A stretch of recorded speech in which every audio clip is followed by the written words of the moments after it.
So there's a lot of things going on in this show, a lot of action. There's guns, there's violence, there's all sorts of things going on, but it's also funny. Like, I am so thrown off by how funny it is at moments. Was that something you guys were aiming for?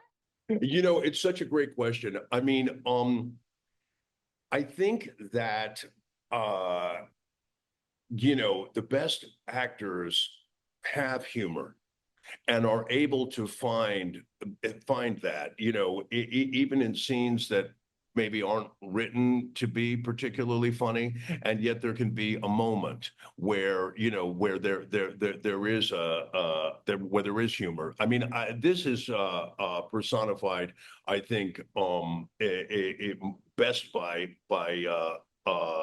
Topher Grace in the Waterfront, because the character is really kind of like the villain in season one, and yet Topher managed to create this fascinating multi-dimensional character in which we're never really quite sure like what direction he's going to go in at any given moment, and he brings a tremendous amount of humor to it, and a lot of that was stuff that wasn't on the page. It was just stuff that Topher discovered because he is funny, and he's very smart, and it's the way that his mind works. He thinks very quickly, and he's very inventive, and so he would do things sometimes that were just absolutely hilarious, and even more hilarious because they were so unexpected. And so I thought he made a really important contribution to season one, and this is going to sound a little weird maybe, but I was almost sorry to see him get killed. You know what I mean? Even though it's a very dramatic scene, his death, and I hope I'm not spoiling it for the audience. I never know like what things I'm allowed to say and what things I'm not allowed to say. But yes, the bad guy gets killed. And it's a very dramatic scene, and it's really like an important scene, in the season finale. But I was sorry to see him go. I was sorry to see him go because he's so funny, and on screen and off. And we would have dinners together, and he would tell stories about that '70s show, and and Ashton, and the that he's just a hilarious dude. Yeah. So watching this Topher Grace, thumbs up from Holt McCallany. Great job, buddy. Yeah, I'm glad you brought him up because I do think he was a really inspired choice for this role, and he played the villain so well. But I think that your character was super dynamic. There's a big part of him that is super loving and pure-hearted, but he's also willing to do some pretty outlandish things to kind of protect his legacy and his family. So it's a very multi-dimensional character for you to bring to screen. Talk to me some about that. Yeah, it's a really good question. You have to decide what's appropriate in in a particular situation. One of the reasons that the first time that you see me on screen with my son, an excellent young actor named Jake Weary, I punch him in the jaw, and why do I punch him in the jaw? Well, it's because it's become clear to me that that he has dragged us back into this world of criminality, these guys that are narcotics traffickers, that are violent, that are dangerous, that are career criminals, and I know what the potential consequences of that could be, because in our story, my father was killed by some of these guys.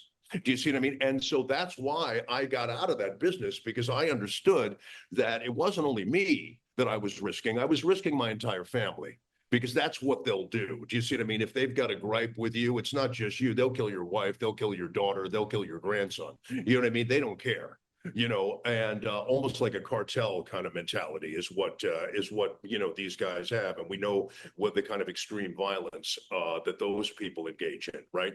So this is kind of what you're up against, and when I realize that this is the choice that my son has made without informing me, I understand what the consequences of that choice are. So yeah, don't bring a knife to a gunfight, right? So if you're dealing, with these kinds of guys, with these kinds of unsavory characters that are capable of anything, you gotta be aware of that, and you've got to be prepared, to be just as violent as they are, if necessary. Otherwise, you're simply not going to survive. I think Harlan realizes that for sure. And this combines a lot of things. It gives me part Ozark, part Outer Banks, but it also gives me, some Succession-like vibes with the family dynamics. But it's a really beautifully shot thing. What was it like, shooting in this location in North Carolina? Boy, I'll tell you what a great question. I just can't, and honestly and sincerely, I cannot tell you the degree to which I fell in love with this charming little seaside town called Wilmington, North Carolina. It's absolutely beautiful. It's right on the Atlantic Ocean. We would rent boats and go out on the weekends and go fishing and go diving, and the water stays warm until November. The beaches are beautiful. The restaurants are wonderful. And the people are really, maybe that's just, maybe I haven't spent enough time in the South, but I was really surprised at how friendly everyone was and how happy they were that we were there. And frankly, I know that Atlanta, Georgia has become like a really important hub, for production, television and film. And I have to say, just one man's opinion, but I think Wilmington, North Carolina offers everything that Atlanta offers, but just in a little bit more of a picturesque and beautiful little community there. They've got good studios, they've got good crews. So if you're a producer looking for a nice place, to shoot a film or a series, I recommend Wilmington, North Carolina. Thank you so much for the time, Holt. Really great to chat with you. And we're hoping for, season 2. We're hoping for good things to come, because we're on the edge of our seats after season 1. Well, thanks. From your mouth to God's ears. I appreciate it. Have a wonderful day. Thanks, Holt.